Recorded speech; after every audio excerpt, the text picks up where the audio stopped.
Hello बच्चों। आपका chapter चला हुआ है चैप्टर नंबर 2 प्राणियों में पोषण। और जो लास्ट टाइम आपको पढ़ाया गया था वो था मनुष्य में पाचन।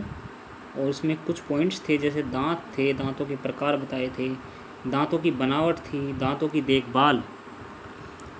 ठीक है। और जो आज आपको पॉइंट पढ़ाना है बच्चों वो है पाचन तंत्र, डाइजेस्टिव सिस्टम। देखिए, हमारा शरीर अंतर्ग्रहित भोजन, जो कि भोजन हम ग्रहण करते हैं, उसका उपयोग ज्यों का त्यों नहीं कर सकता। तो भोजन को उपयोगी बनाने के लिए भोजन को विलेय तथा सरल अणुओं में तोड़ना आवश्यक है। सरल तथा विलेय अणु कोशिकाओं द्वारा अवशोषित कर लिए जाते हैं। हमारे शरीर के अंदर बहुत सारी कोशिकाएं होती हैं जो कि सरल, जब भोजन हमारे शरीर में जाएगा तो उस वक्त वो उसमें कुछ एंजाइम्स मिलेंगे, कुछ उसमें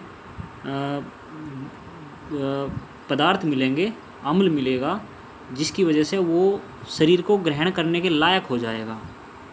और सरल तथा विलेय अणु कोशिकाओं द्वारा अवशोषित कर लिए जाएंगे। इसी अवशोषित भोजन से हमें ऊर्जा प्राप्त होती है। पाचन क्रिया में विविध चरण होते हैं जो पाचन तंत्र द्वारा निष्पन्न होते हैं। ठीक है। पाचन तंत्र में सबसे पहला प्रमुख क्या है? मुख है, माउथ। फिर ग्रास नली, ओस्फेगस। फिर आमाशय है, पेनक्रियाज। फिर छोटी आंत है, स्मॉल इंटेस्टाइन। फिर बड़ी आंत है, लार्ज इंटेस्टाइन। फिर यकृत है, लीवर। फिर पित्ताशय है, गॉल ब्लैडर। अग्नाशय है, और उसके बाद गुहा प्रमुख अंग होते हैं। ठीक है। ग्रास नली से गुहा तक का पाचन तंत्र आहार नाल कहलाता है। और पाचन तंत्र के विभिन्न अंगों के कार्य निम्नलिखित हैं। सबसे पहला बच्चों, मुख। देखो, जैसे ही हम भोजन को अपने दांतों से चबाना आरंभ करते हैं, ये बचाना नहीं है बच्चों, ये चबाना है।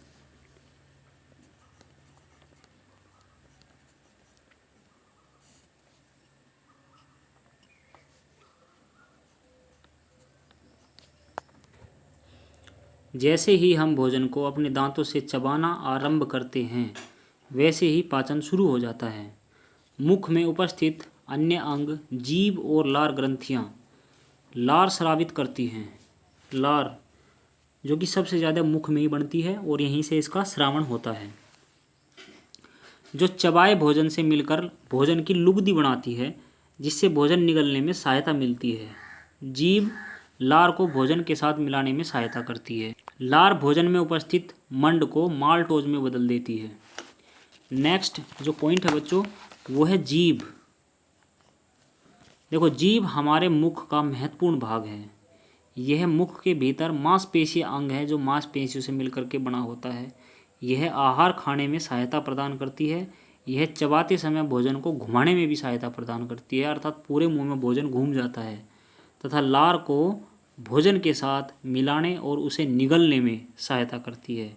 इस पर एक बड्स होती हैं, छोटी छोटी कलियां, जिसको टेस्ट बड्स बोलते हैं, यानी कि स्वाद कलियां या स्वाद बिंदु बोलते हैं, जिनके द्वारा हम भोजन के स्वाद को महसूस कर पाते हैं।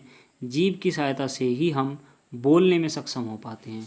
अर्थात जीभ के कई वर्क हैं। एक तो ये हमें स्वाद का आभास कराती है, और एक ये भोजन को निगलने में सहायता करती है, भोजन को मुंह में घुमाने में सहायता करती है, और ये एक बोलने में हमारी सहायता करती है। अगर जीभ नहीं होगी तो हम बोल नहीं पाएंगे।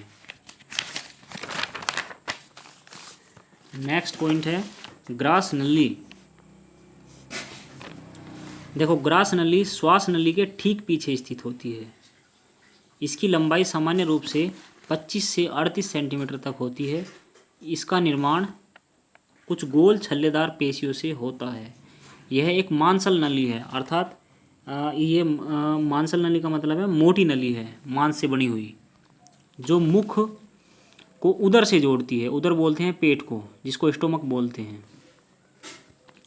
जैसे ही भोजन इस नली के निकट पहुंचता है वैसे ही इस भाग की पेशियों में एक प्रकार का खिंचाव होता है तथा अन्न नलिका का मुंह खुल जाता है।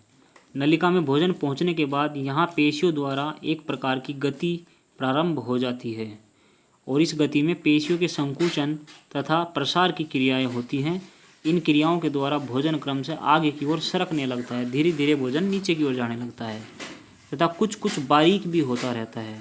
भोजन जो है वो सब शुरू में रहेगा तब ठोस रहेगा, जब नीचे की तरफ जाएगा तो कुछ कुछ बारीक होता चला जाएगा।